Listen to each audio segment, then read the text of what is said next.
local media has an agenda that they're going to serve. I don't know who's in charge of it or what it is, if it's like a headless monster. You know, I was pretty happy with that one at Gerbils the other night. Oh, yeah. Honestly, yeah. That was a good pizza. Yeah. Fat wallets and empty hearts. Which... Fat wallets, empty hearts. It's insane how little musicians get. So, if you're interested in support, not just me, but any musician that you like, one of the best ways to do that, it sounds old school because it is purchase their music, purchase their merch, you know. Hey guys, this is Mark from Rat Rod. Hi, this is Mikey P from Skell. Hey, this is Jeff from the Bell Jumpers.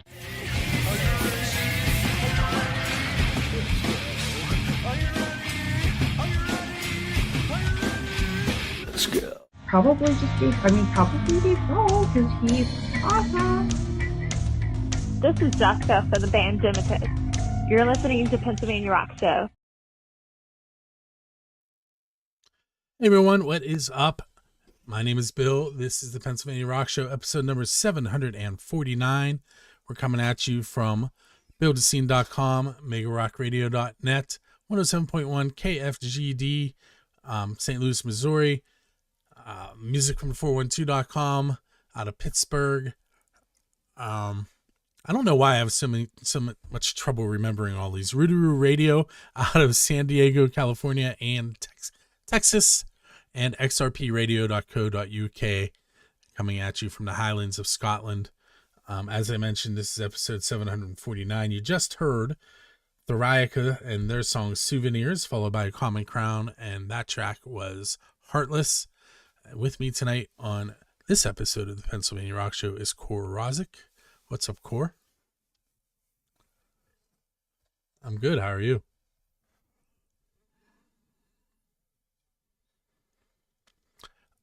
Two weeks. What's the temperature like down there right now?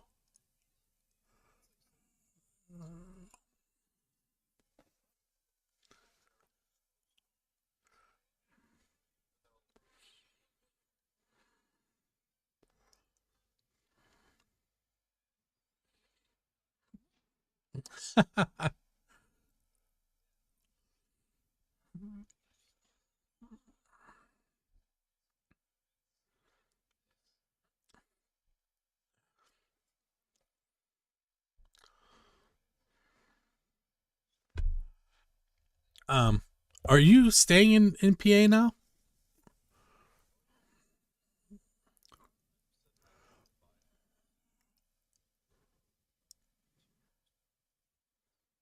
And if I remember, you're in northeastern PA, right?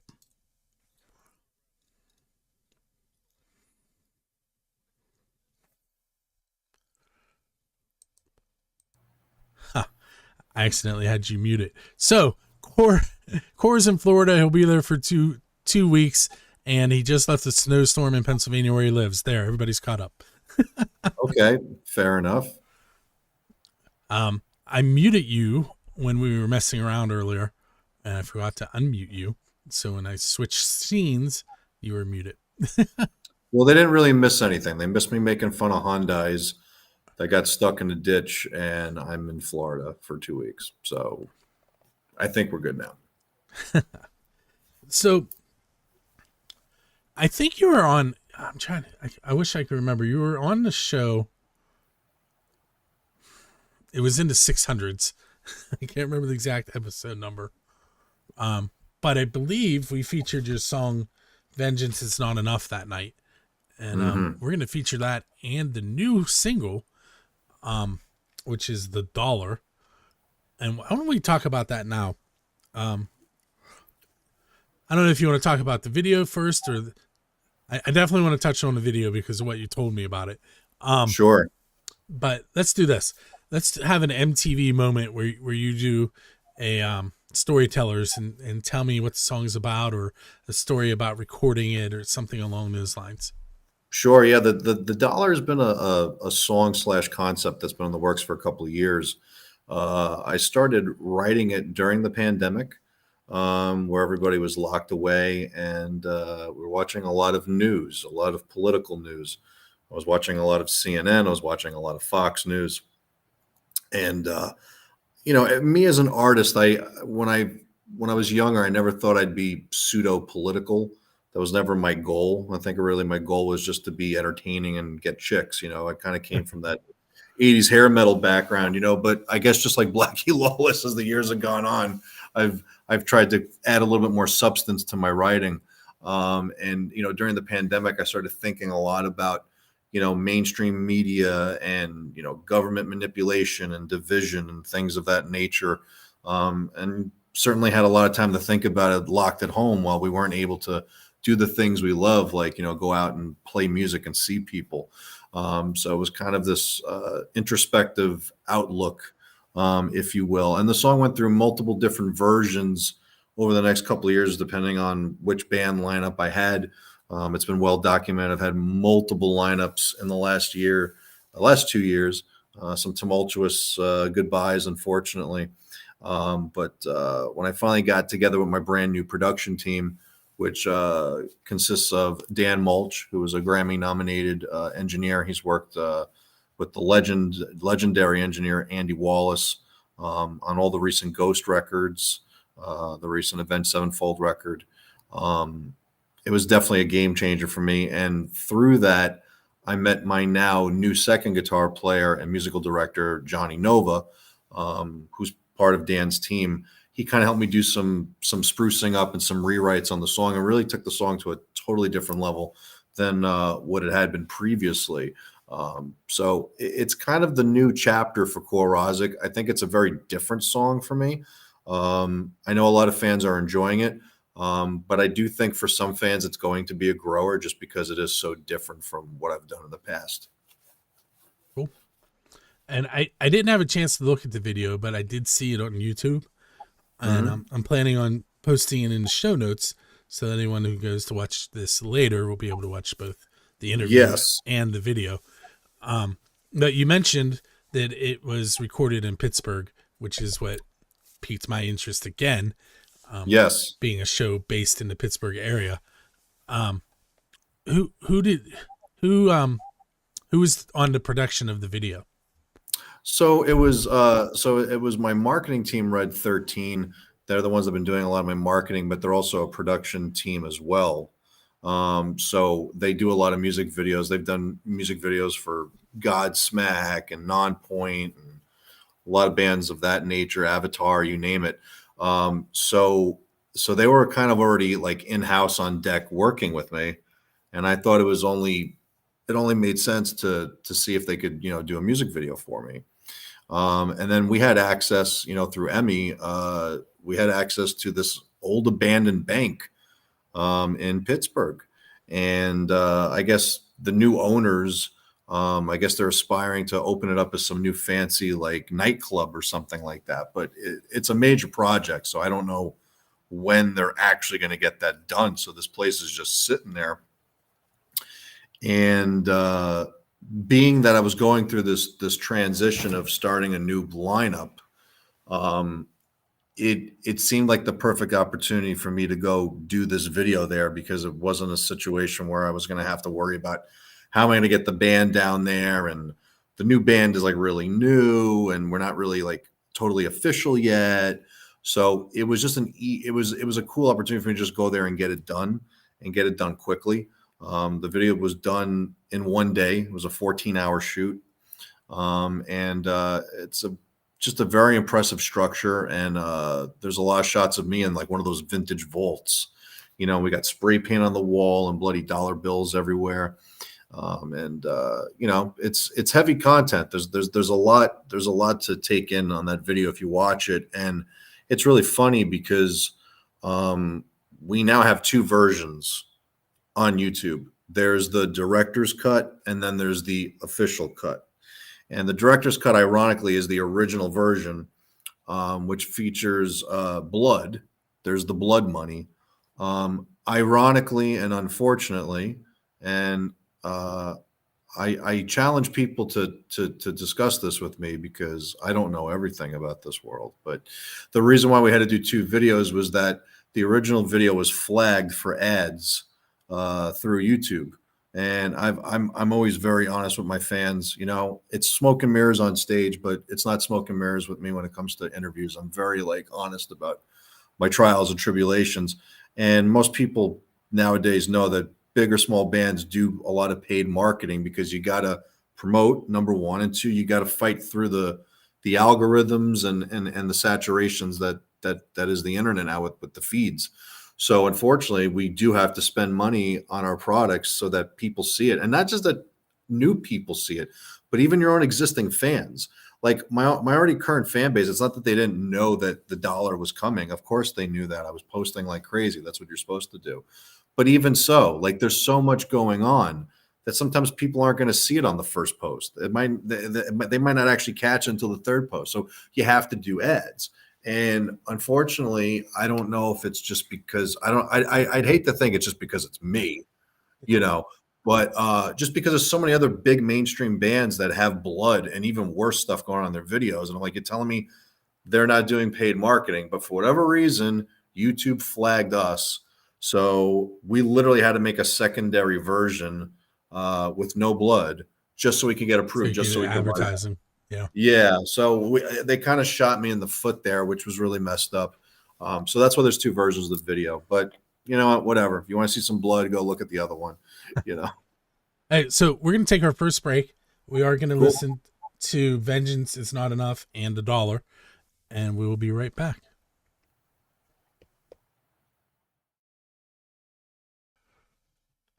Okay, so it's that time of the night where Drusky Entertainment is giving Music from the 412 tickets for you to win. Go to musicfrom412.com/contest for more information. Tonight, they are giving away 2 tickets to the House Rockers Holiday Extravaganza. That's with Joe Grishecki and the House Rockers celebrating 45 years of Pittsburgh rock and roll, plus an Iron City House Rockers reunion. This show is presented by Drusky Entertainment. It's Sunday, December 28th. Doors are at 6:30, shows at 8:30. It is at the Craft House. Tickets start at $30 and go up to $35 should you need to purchase a set. It is a 21 and over event. You can also win on December 9th. Whoever wins tonight will not be eligible for the December 9th tickets. With that said, let me tell you about who we have on our wheel. So we have Keith Leydig, Michelle Gapsky, Melissa Zunick, Nikki Praza, and Tina Leydig. And I'm putting them each on there 3 times. I'm going to hit shuffle 2 times, once, twice. And we're going to spin and find out who our winner is of the 2 tickets to the House Rockers Holiday Extravaganza at the Craft House. And this week's winner is Tina Leydig. So Tina, keep an eye out on your email. You'll be receiving an email from me and then a confirmation email following that from Drusky Entertainment telling you how to get a hold of those tickets. And we're going to head back to the Pennsylvania Rock Show right about now.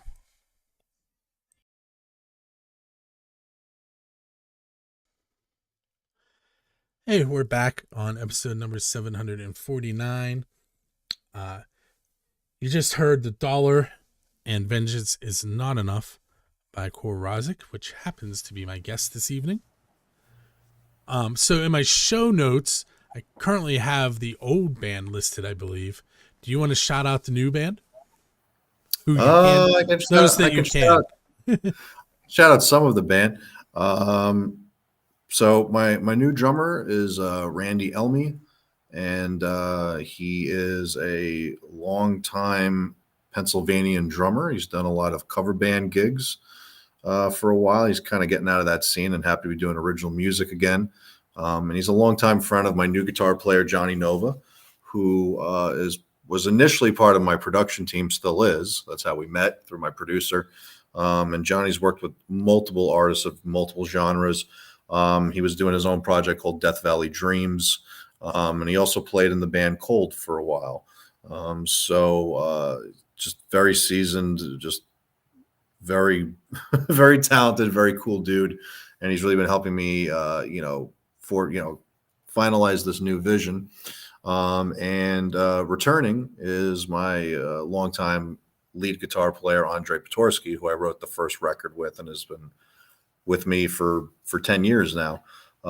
So we're still together, still writing, stuff just like we did on the first record. So I'm very happy that Andy is, staying on board with me and continuing this journey. And we don't have an official bass player right now.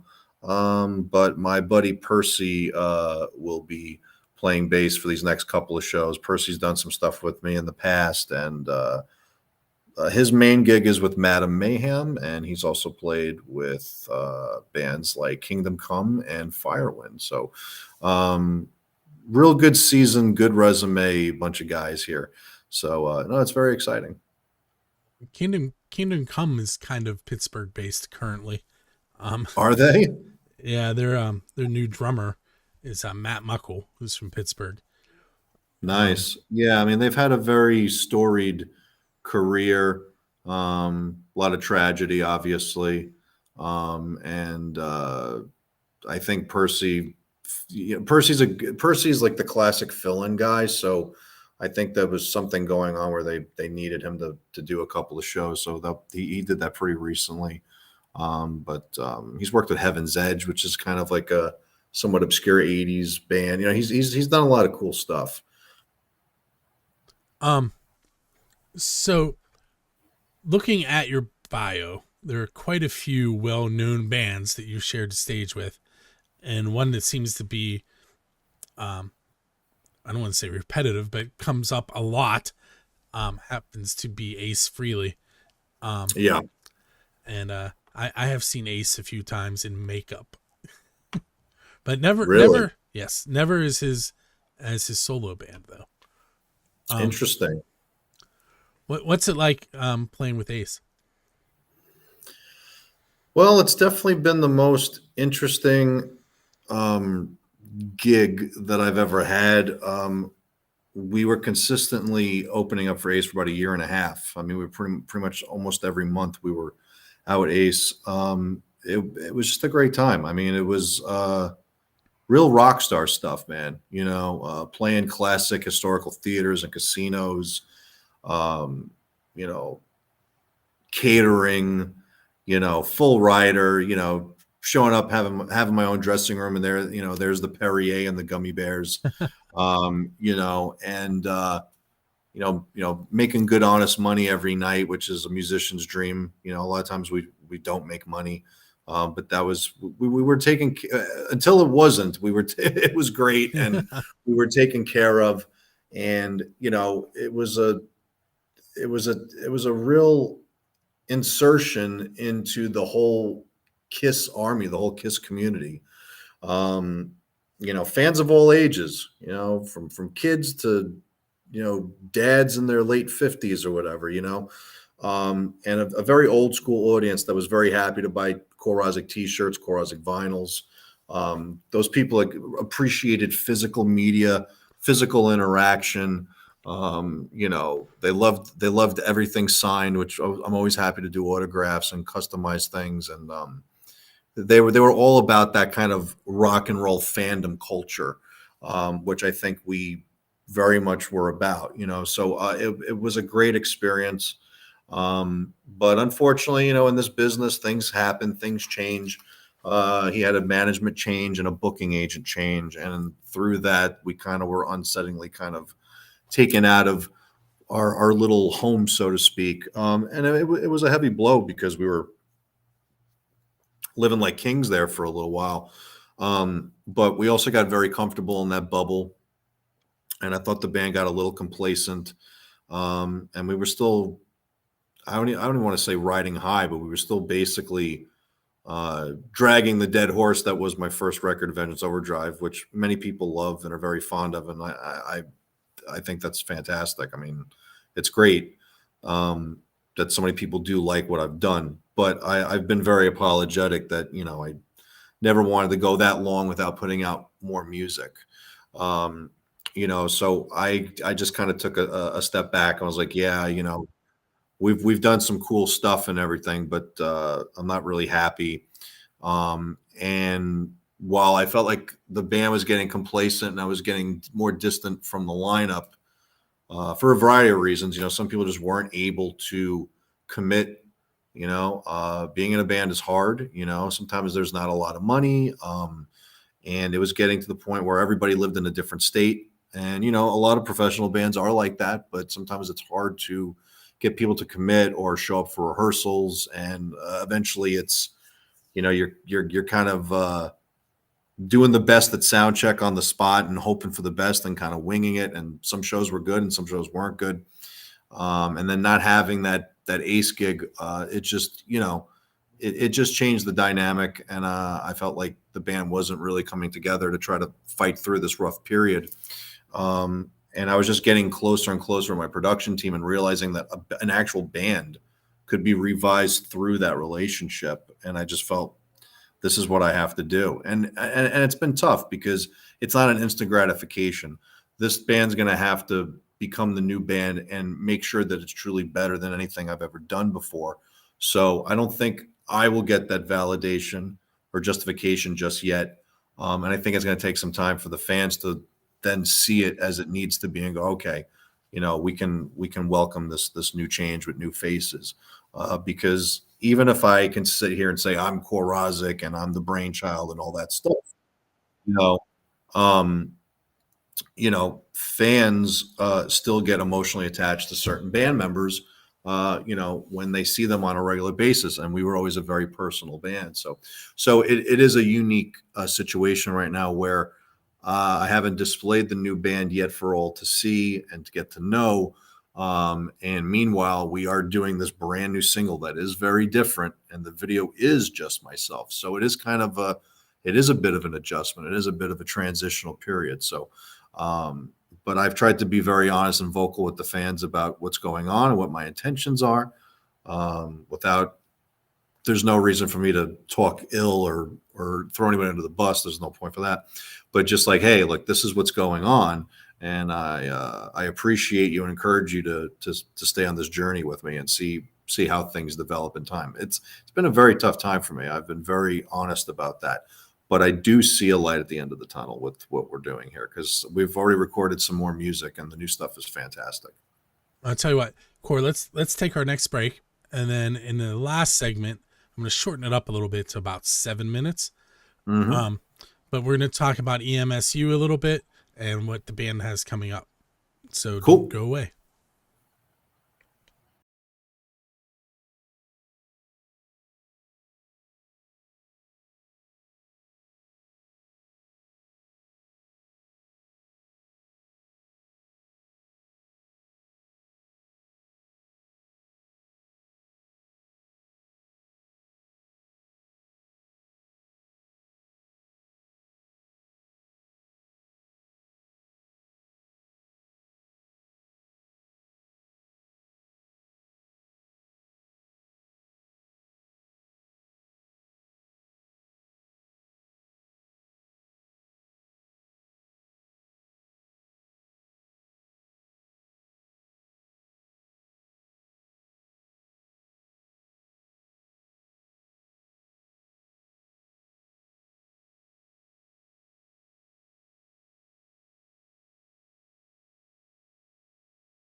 Like the terrible DJ I am, I forgot to mention the two songs you were going to hear, so I'll tell you what you just heard.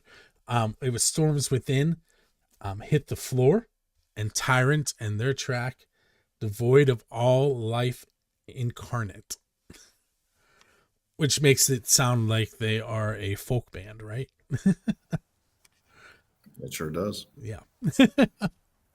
All right, so in my teaser earlier, I mentioned EMSU. We'll get that out of the way quickly. For those of you that aren't familiar with EMSU, that is Emmy. Is it Suzanne? Is that how that's pronounced? She is from the Pittsburgh area, and Kore knows a little more about what she does, so I'll let him talk. Well, she's kind of a Jackie of all trades, I guess you could say. She does photography. And she does, she's got her own website, so she does press releases for indie bands.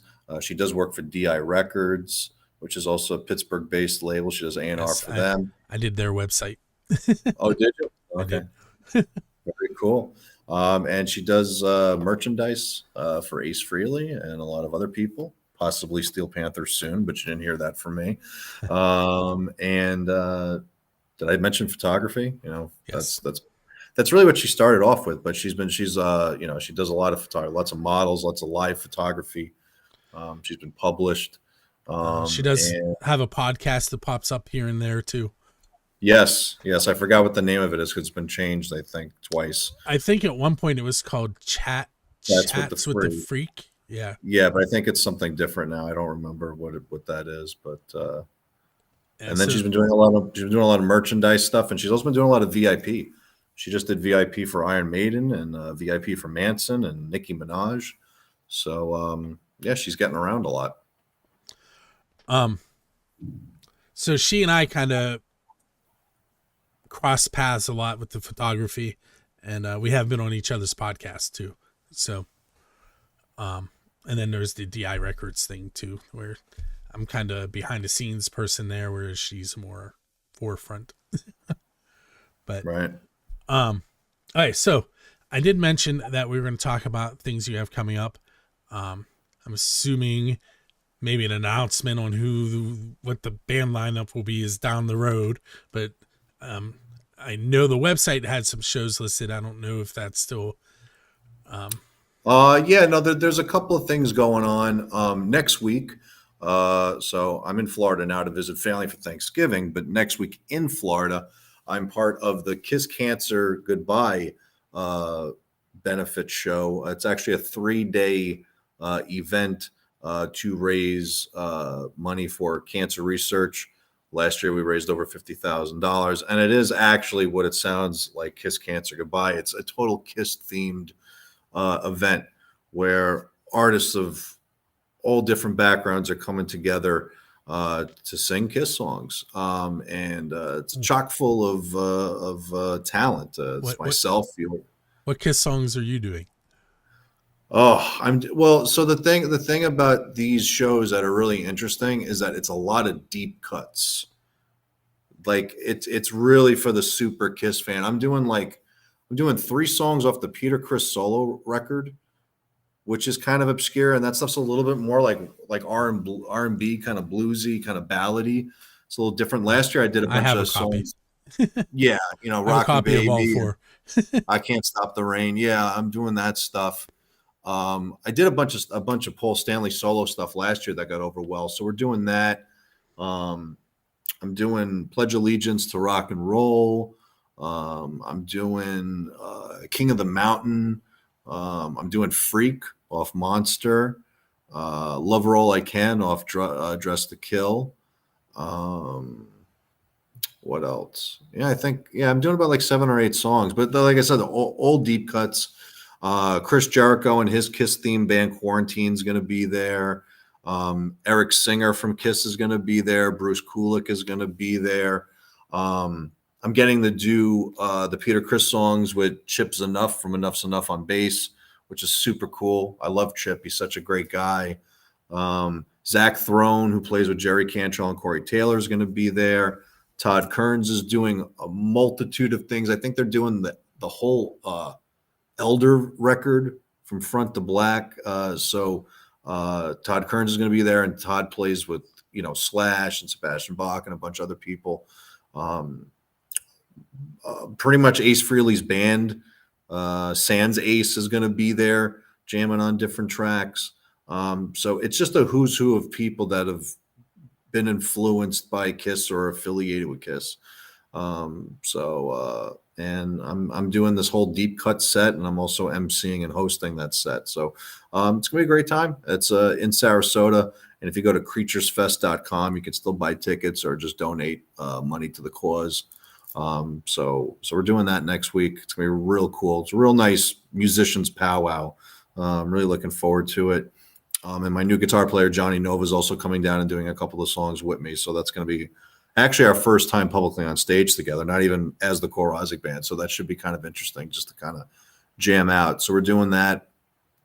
And then right after Christmas, Friday, December 27th, we're playing with Ace Frehley for the first time in a couple of months at the Token Lounge in Westland, Michigan. So that's going to be a fun show. We're actually selling discounted tickets and VIP for that, which is on our merch site, which you can find that at korerodzik.bigcartel.com. And then the following night, Saturday, December 28th, we're playing at Madison Live, which is in Covington, Kentucky. That's a full-on headlining show with local support. And if you look on the map, Covington is basically, to me, it's Cincinnati, Ohio. It's just over the bridge. So we play those little pockets quite often. So we're doing that. And those are our last shows for the year. I have to work out the details. We're probably doing a New York City show at the end of January. It's not official yet, but there's something in the works there. And really, my goal is to get back on the road full time next year. Finally, get back to doing some full time touring with some big bands. So fingers crossed. But we got quite a bit of stuff in December, actually. So this almost was the first episode where I didn't ask any of my crazy questions. So I'm going to ask two of them to end things. All right, I'll try. And you've probably heard at least one of them. The first one is, who's your Dave Grohl? And by that, I mean, what band would you want to go up on stage with and perform one of their originals with them? Wow. Oof. Man, who would I want to do that with? Huh. Yeah. I'll give you three. I would love to go on stage and sing with Alice Cooper. I would love to go on stage and sing with Dokken. And if I could, I would probably want to go on stage and sing with Megadeth. They're kind of all the same era, but some different genre wise. I know. I break a lot of rules with that. It's kind of funny because like back in the day, it seemed like you had to be either glam or thrash or whatever. You know what? Scratch Megadeth. Actually, I want to go on stage and sing with Blue Oyster Cult. Actually, yeah. That's what I want to do. Yeah, I love Blue Oyster Cult. Yeah. Hey, last question. Done a lot of traveling, done some recording. In all of that, what is the best pizza you've had because you're a musician? Ooh, I could get in trouble for that. I'm originally from New York, so I mean, New York pizza is still the best. I'm fond of the pizza I grew up with in Queens, but there's certainly some of the best pizzas definitely in Brooklyn and in Staten Island. Fantastic, thin, crispy pizza in Staten Island. I'll probably get a lot of heat for this, but I really like the Columbus style pizza, which is well made at a place called Donato's. It's kind of like the thin crust you'd get at like a Domino's or a Pizza Hut, but it's just made a little bit more like real. So there's that. And then not to be generic, but I'm a really big Pizza Hut fan. So having said that, because I'm a really big Pizza Hut fan, if I had to bring it down to something more local-esque, I would say I really do appreciate Fox's Pizza, which is in the Pittsburgh area. To me, it's more. There's one a block from me. Oh, you must be in trouble then. But to me, it's like a homemade Pizza Hut, So I like Fox's. We actually ordered a bunch of Fox's for the dollar video, and I even tried their.